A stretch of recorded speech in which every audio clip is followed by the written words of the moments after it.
What we learned through our experiments is that if you have the ability to help someone, but your attention is drawn to others that unfortunately you cannot help, you're less likely to help that person because it doesn't feel as good. Hello, and welcome to the Decision Education Podcast, where I talk to experts and share tips on all things related to decision making. I'm your host, Dr. Joe Sweeney, broadcasting from the Alliance for Decision Education, the educational nonprofit committed to the belief that better decisions lead to better lives and a better society. Imagine what a difference it would make in your life and the lives of those you love if we were all even a little better at making decisions. This podcast is for you, the adults, who are already out in the world making thousands of decisions every day and who want to get better at it. I hope you find it helpful. I'm excited to welcome our guest today, Dr. Paul Slovic. Paul is professor of psychology at the University of Oregon. He is the co-founder and current president of Decision Research, a trailblazing research institute working at the cutting edge of the decision sciences. Paul's research focuses on human judgment, decision-making, and risk analysis, including work examining psychic numbing and the failure to respond to mass human tragedies. In 2016, Paul was elected to the National Academy of Sciences, one of the highest honors a scientist can receive. Paul is also on the advisory council here at the Alliance for Decision Education. I met Paul while visiting the Decision Research Institute as a guest of his colleague and leader in the field of decision education, Dr. Robin Gregory. Welcome, Paul, and thank you for talking with us today. Thank you, Joe. Glad to be talking with you. I was wondering if you could just tell us in your own words a little about what you do and your path to getting here. Well, what do? I shuffle a lot of paper. I know that. I've been studying the psychology of risk and decision making since 1959, believe it or not. So that's more than 60 years. I was lured into it by a professor who I was given a job working for. Clyde Coombs was his name. And he was studying choices among gambles. And I got hooked on that. I thought this was a fun thing for a psychologist to be studying. And 60 years later, I still study people's decisions about gambles. They're no longer simple two-outcome abstract gambles in a laboratory, but they're now the gambles that we take in everyday life, all around us, the things we're familiar with that create risk in our lives, health, safety, environment, government, all this, decisions everywhere that involve risk.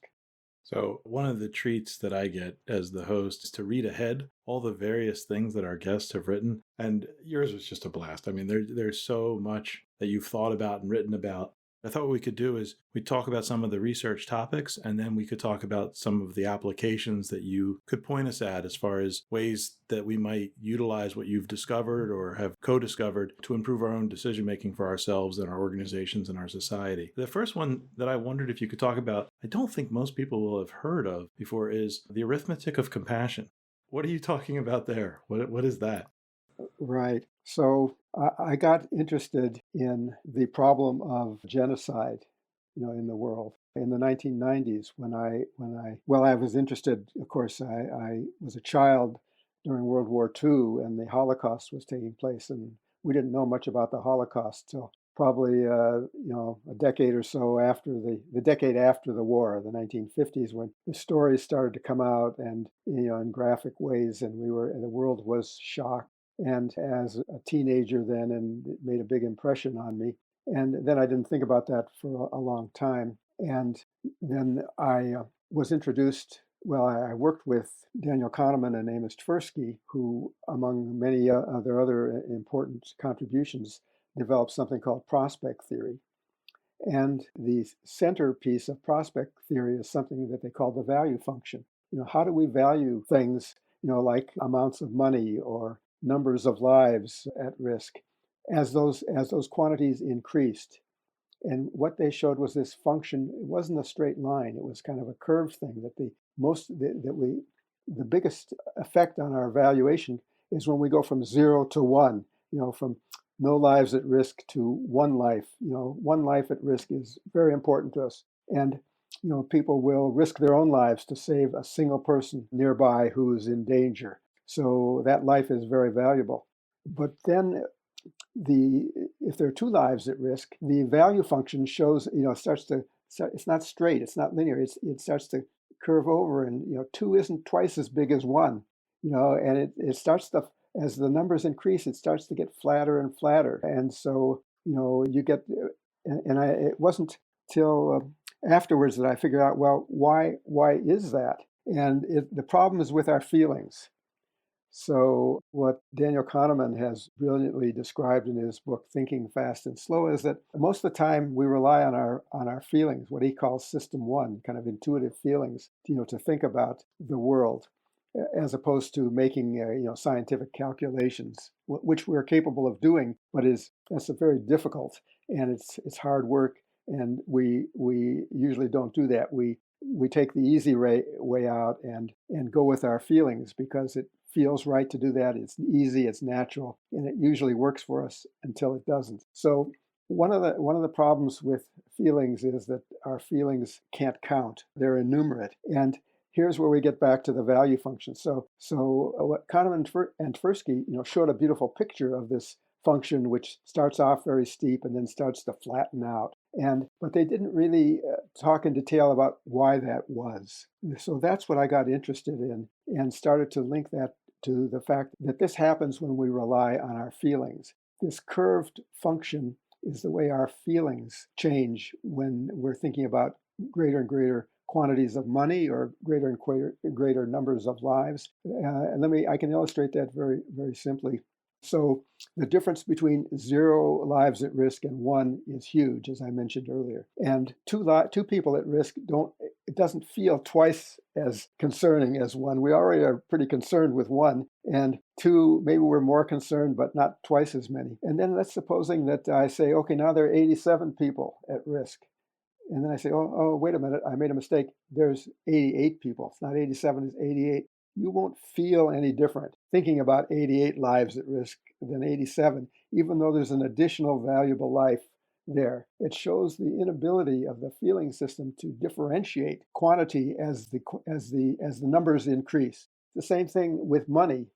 Difference between, if you find $100, it'll make you happy if you see $100 on the street. If you find 200, you won't feel twice as happy. This sort of thing. Yeah. So I was just going to ask if it goes for the positive as well as the risk, and it's the same thing. Positive and negative, and actually, this way of reacting is more general than just valuing things like money and lives. It's also the way our sensory system responds to changes in, like our visual system responds to changes in the brightness of a light, or our auditory system responds to changes in the sound energy, the loudness of a sound. Well, in a quiet room, you can hear a whisper. So you go from, no sound to a quiet sound. You can hear that whisper. In a loud room, you're not going to hear that whisper. It takes a lot more change in the volume of the sound before you'll notice it in a loud room. It's called a just noticeable difference. Well, psychologists were studying this in Germany, in the 1880s. It was called the field of psychophysics. And so the early studies of psychophysics had to do with sensory changes. But what Kahneman and Tversky showed was that the psychophysics also works on things that are social values, not just sensory value things, but social values follow that same kind of function. Yeah, I remember reading Don Hoffman's book, Visual Intelligence. I don't know if you came across it. No. Wonderful descriptions of our brain as a difference engine and how we find the edges of surfaces and shapes. And what you're saying with regard to our perception system being tied to it, that makes so much sense to me now. I was wondering, as I was reading your work, why this would be happening. But so you're grounding it in the very way that our brain responds to differences and whether we can notice them or not. Yes, it's absolutely, kind of built into to our brains. And it's interesting to think, well, through evolution, why would we evolve to have this kind of response? Because where we become insensitive to the large, because that's not adaptive. Well, think about a system like the mechanisms in your ear that transmit sound. Well, if you want to design a system that is sensitive to very low, quiet sounds that you may need to hear in order to survive. You have these systems that are making that happen. Well, now supposing that same system, to make it equally sensitive to the large, you couldn't do it physically. I mean, it's just, Right. it would, You'd melt the brain if you yeah, sent that kind of electrical that's right. It'd signal blow across. things up, Right. and the same thing with the visual system. So nature decided it's better to get us sensitive to the small than the large, and built mechanisms in our eyes and ears that enable us to react to the small things. And probably the same thing with regard to valuing lives. When all of this was evolving at first, the world was smaller. Our world was right in front of us. Protect yourself, few people around you.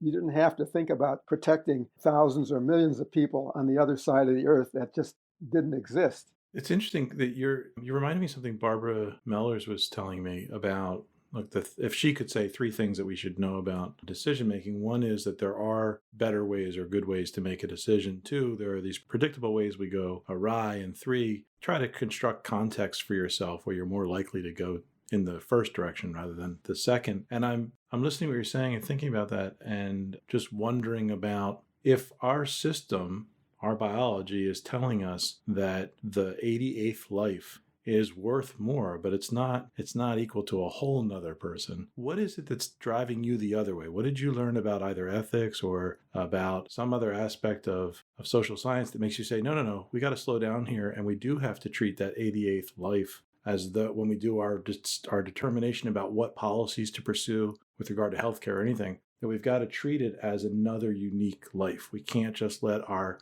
intuition and our system one thinking drive the decision here. What are you grounding it in, if not our biology and our systems then? I think it's because over a long period of time, our brain evolved and became capable of abstract and conceptual thinking, ethical thinking. We can appreciate the fact we learned how to count, and we can subtract 87 from 88 and see there's one additional life, and that there's no reason to devalue that life just because there's other people at risk. And the question is, if a life is valuable, why does it become less valuable if there are other people who are also at risk? And we can do that kind of thinking, what's Kahneman calls slow thinking, and that's linked to, all kinds of, ethics and morality. And, this has become the basis of fields like, risk assessment, risk analysis, technical fields where people do this slow quantitative thinking to assess values and to guide decisions. So we can do that. The problem is that we tend not to, because we think we can do the job as well with our gut, and it's a lot easier. And so we go with our gut. And as I say, most of the time that may work for us, and other times it really causes problems. And that's what those of us who study this are trying to do. We're trying to figure out, well, when can we trust our gut feelings? When do we need to slow down and do careful analysis, or listen to others who are doing careful analysis? Right. That's the key factor now. I remember reading about this and listening to people talk about it and intellectually agreeing with it or assenting to it, and then being very disappointed in myself that it still doesn't feel like I need to.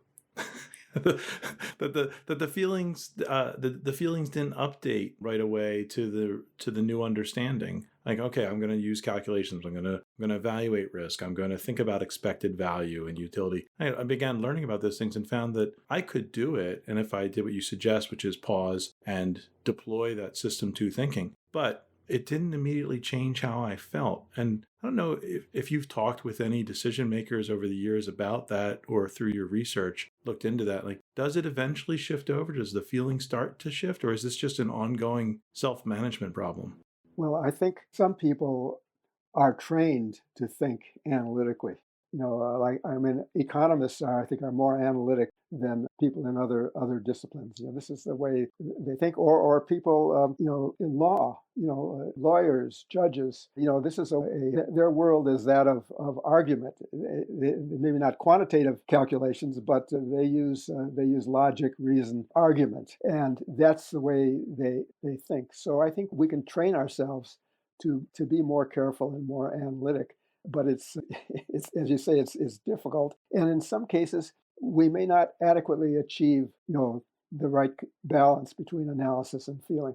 And in that case, then I think you have to say, well, okay, if we're thinking in ways that we really don't, would find hard to justify, maybe we have to change the situation. Maybe we have to restructure the decision setting that in ways that will recognize that we need to be prodded or pushed, or in today's word we use the word nudge, to do the right thing, and or maybe certain types of judgments and decisions need to be taken out of our direct control. That is, we may need to do the calculations carefully, and then build those calculations into the system and take that away from our gut feelings because we can't trust those feelings. Or maybe we should turn them over to machines. People always say, well, the machines, we know that machines get faster and stronger. They're faster than we are. They have better memories. They're stronger than humans, but they can never replace the human sense of morality, for example. And I said, no, wait a minute, because what we find in this trusting of the feelings, that our feelings are often not moral. I think it's not moral to devalue life just because other people are at risk. I think that's a mistake. And you can, and if you have a decision-making system that's controlled by machines, like maybe some form of transportation, automated transportation systems, and you want to put values, you wouldn't put a value function you wouldn't build it into the machine in a way that devalues lives when they're more at risk. You would make it kind of linear, or you'd have to make a decision. One decision might be, well, if you believe every human life is intrinsically of equal value, then you want this machine to react more strongly, proportionally more strongly, as the number of lives increase. You want to build in what we'd call a straight line. It's just adding or multiplying, and that's, again, this is a very long answer to your question about the arithmetic of compassion. It was. And I wondered if we drifted over, did we drift into psychic numbing, which is a whole nother area of yours, or would you treat that distinctly? No, no, that's the arithmetic of compassion, and numbing is part of it. The arithmetic of the compassion as a feeling, and as I said, our feelings are innumerate. They do arithmetic, but they do it wrong. 1 + 1 does not equal 2. It's something less than 2. And in some cases, it's less than 1. So one thing that was not built into the value function that Kahneman and Tversky put forth, which keeps increasing but gets flatter and flatter, is what I would call the collapse of compassion. That not only do we become insensitive, we don't see the difference between 88 lives and 87. We actually feel less concerned, or we start to, we have less feeling for the larger numbers than for the smaller numbers. And when the numbers get really big, they're just numbers. We say that statistics are human beings with the tears dried off. There's no tears to them. These are emotionless numbers that don't register. We don't appreciate the reality that these numbers represent, because a main element of meaning for information is the feelings that information creates in you. Okay. And these big numbers are creating no feelings. They're just numbers. And so we are lacking the understanding of what those numbers mean. You also, though, talk about the false sense of powerlessness that we can get with very large numbers or with statistics. So one child starving, we feel like we can do something. I remember you talking about an experiment or an evaluation you did there. Can you say some more about that? There are 3 pillars to the arithmetic of compassion. And the first is psychic numbing, this insensitivity as the numbers increase, which is, again, a peculiar kind of arithmetic. And we say that the more who die, the less we care. I mean, that's numbing. I think it's irrational. The second thing we learned in studies of when people help others and when they don't is that we help others first because they need our help, and second, we feel good about helping them. Economists call this the warm glow of satisfaction that we get when you do something good for other people.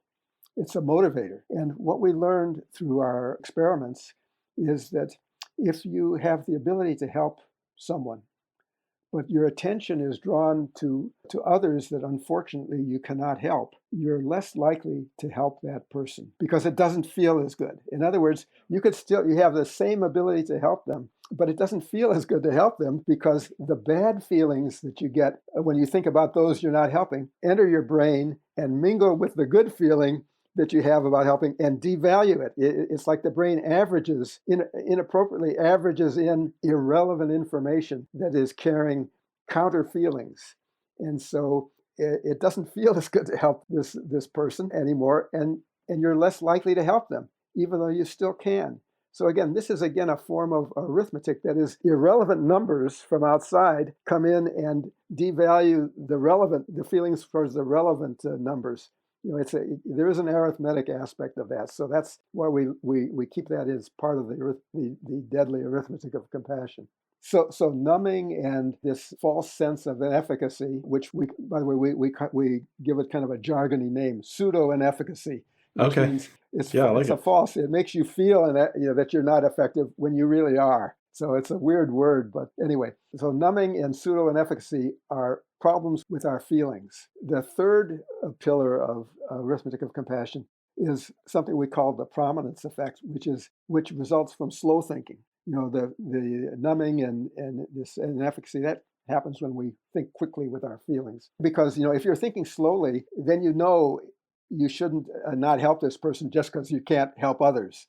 Slow thinking hopefully would not succumb to that, but fast thinking does. Now, the third pillar, which is what we call the prominence effect, is a slow thinking problem. The first study, I called it the more important dimension effect. And then we changed that to the prominence effect. That some qualities of a decision are more prominent, which means it's hard to make trade-offs. They dominate every trade-off. And then a few years later, when I started to think about genocide, I realized this was an explanation for why we turned a blind eye to genocide over and over and over again. After the Holocaust, we swore this was so horrific. You heard the phrase "never again" would we allow this to happen. Then, if you look, a half century later, you see that over and over again, dozens of times, there were nothing like the Holocaust. It's a unique event, but there were genocides and other mass atrocities happen all the time. And as we speak, they are happening in multiple places around the world. And we decry these. We say this is horrible. This is wrong. We say that we value the lives that are being abused, but we don't do anything. We don't act on our values. And the reason and so I've been arguing that one of the key reasons we don't act in a way that's consistent with our values for human life, is because typically action carries some costs. It threatens what I would say, various costs to our own security. It is dangerous, costly, to go into a sovereign nation that's murdering its citizens for political reasons.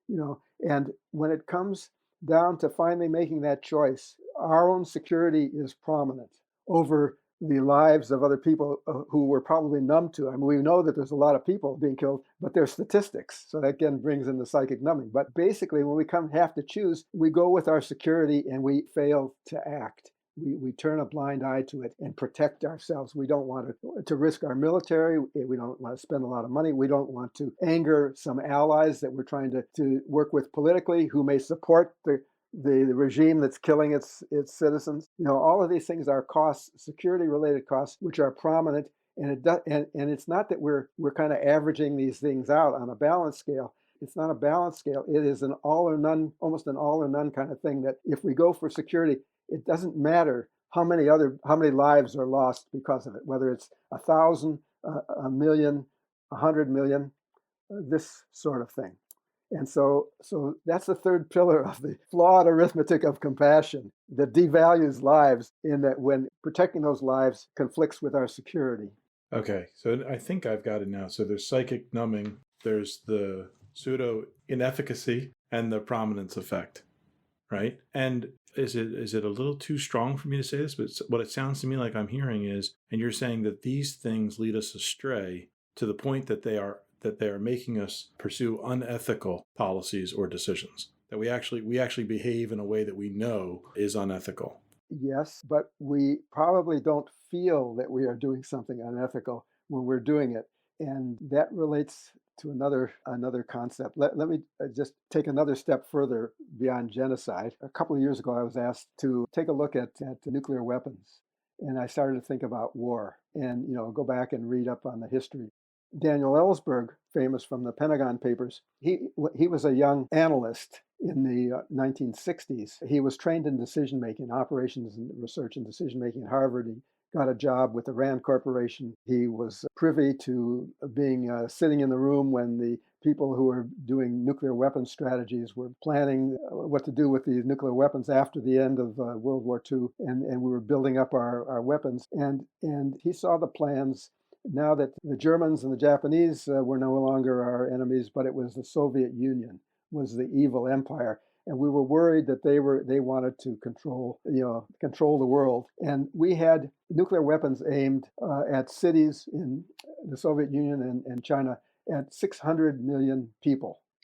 And he saw the numbers. He saw that those in control of nuclear weapons had targeted hundreds of millions of people for death. And again, I thought, okay, to protect our security. Again, this is security prominence. It's psychic numbing. What is 600 million? And not only that, it could be more than that because it didn't take into account nuclear winter or the fact that it might end civilization to start a nuclear war. So all of this is an insensitivity to quantity, to psychic numbing in the sake of security, that is even more evident in warfare than it was in genocide and other humanitarian abuses. That's both horrifying and just sort of stunning. And I appreciate the work you did there. I wonder if we could bring it forward a little bit more to the current situation with the pandemic and ask, does this framework have any lessons for us about what we should do to structure decision making for ourselves or for our organizations, schools, businesses, or for our society with regard to COVID and how we should think about it or how we should feel about it, and if those two things aren't the same? Absolutely. You see the same phenomena, the same cognitive limitations and flawed arithmetic of compassion at work with COVID as in these other contexts, and a few other cognitive issues that hopefully could be addressed with education and awareness. So clearly, as the numbers of lives, the numbers of cases, number of deaths increases, again, we see that we have become numb to these statistics. Except when we hit a new level, like if we hit 200,000, there's some numbers that are special, and we pay attention to those numbers. 100,000. Now it's 200,000. Now it's 300,000. It's closing in on 400,000. When it hits 400,000, there'll be a little extra attention given to this, but we're not going to feel any different. We don't feel any different from 300,000 to 400,000. It doesn't seem to make that much difference. So there's a form of numbing. Gut feeling based minds don't understand exponential growth. We vastly underestimate where it's leading and how fast it's going to be before we're overwhelmed by it. We need to do the math, the slow thinking. We know how to do these projections mathematically, and we need to, and our experts can do that. We need to listen to our experts and not to our own gut feelings here. So that's a very important lesson, I think, when we're facing cognitive biases of all kinds, is that we need to pay attention to people who have thought this out slowly and carefully and listen to their advice. I hadn't thought about that before, that they're doing the slow thinking for us, that they're the ones. It's like outsourcing our system too, if we trust experts. Yes.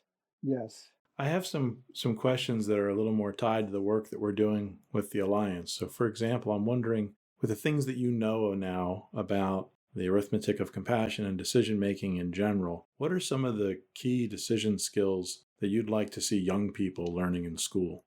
I think that at an early age, we need to impress on youth the importance of trying to think carefully about problems, not to just go with their first fast reaction to something. That think carefully, listen to others, respect others, respect other viewpoints.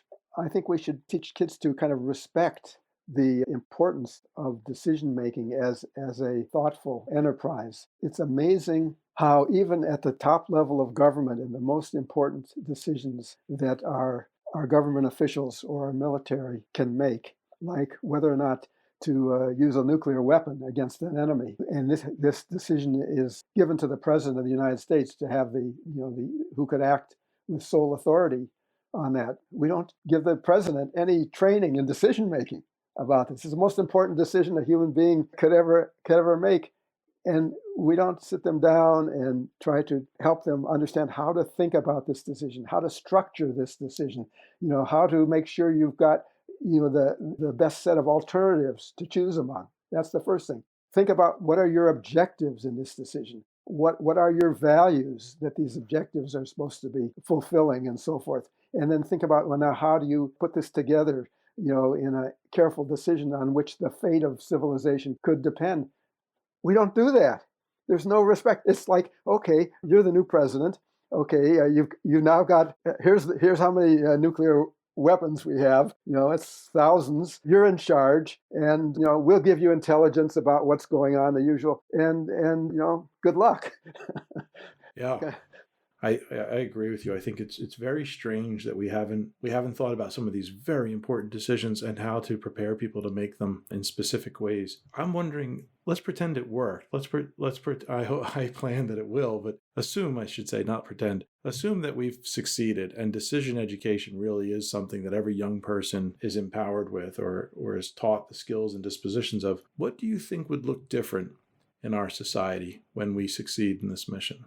I think that we would have a society that is more harmonious, that where there's more equality, because we would realize that to have a society where we have increasing levels of inequity is a recipe for disaster. Not only does it lead to a lot of people who are very unsuccessful, unhappy, miserable, unhealthy, but it also will lead to conflict that will, and violent conflict. We would reduce that kind of inequality that leads to divisiveness and violence. I think that people would be healthier. They would make better choices and decisions that would affect their health. They would make better decisions about how to manage their finances, their money. I think that they would make better decisions about that are relevant to their safety. And they would also demand that authorities in charge of these various components of our life, health and environment and security, make better decisions. So I think it would basically better governments, Yeah. which then would affect us in all kinds of better ways. I think this is how central decision making is to the well-being of our society. So those were the easy questions. Now, now I've got two last questions that are much more challenging. If you only got to pass down one tool or skill or lesson to the next generation of decision makers, what would it be? I would say it's critical thinking. Okay. In my sense of the definition, is a tool that is what decision education is about, to think critically. Okay. I appreciate that. That was the first hard one. The second one is this podcast is actually for adults who are interested in this whole area who didn't get the benefit of this in school. What's a book that you would recommend for our listeners who are keen to improve their own decision making?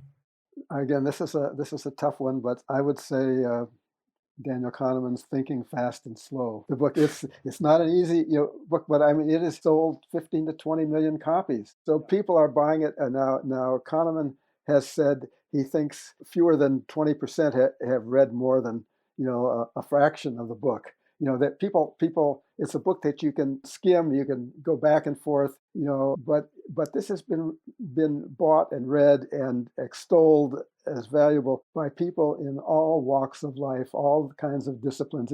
It's been amazing how people have picked this up. It was published in 2011 and was now almost 10 years out. And even today, new people are discovering it and raving about it, and so there must be something good, Right. good in that. And it's all about what we're talking about the ways in which fast and slow thinking either help us or harm us. And so, sure, you can't understand maybe everything in it, but it was attempted to be written for the broader audience. It's not a simple read, but it's got a lot of valuable insights in it.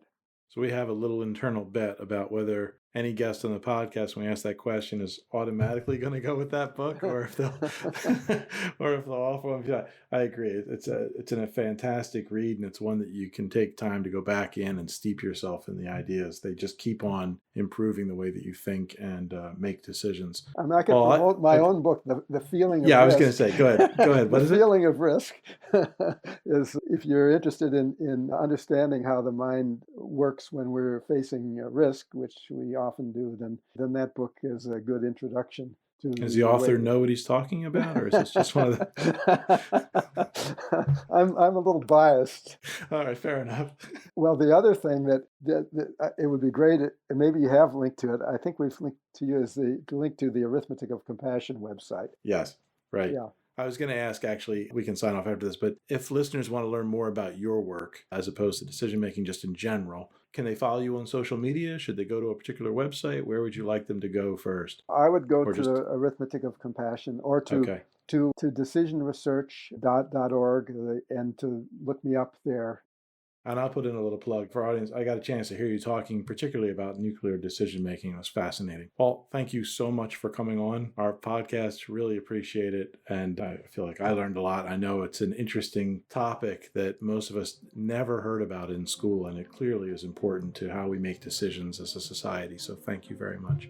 Thank you, Joe. Thanks for what you're doing with the Alliance for Improving Our Decision-Making. Very important. Well, thanks for helping. At the Alliance for Decision Education, our mission is to improve lives by empowering students with essential decision skills.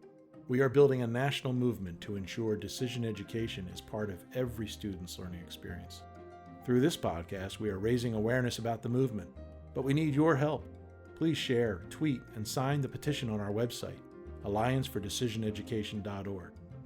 If there is someone you think would be great for us to interview for a future episode, or if you have a question about decision-making that you'd like us to explore on the podcast, email us at connect@alliancefordecisioneducation.org.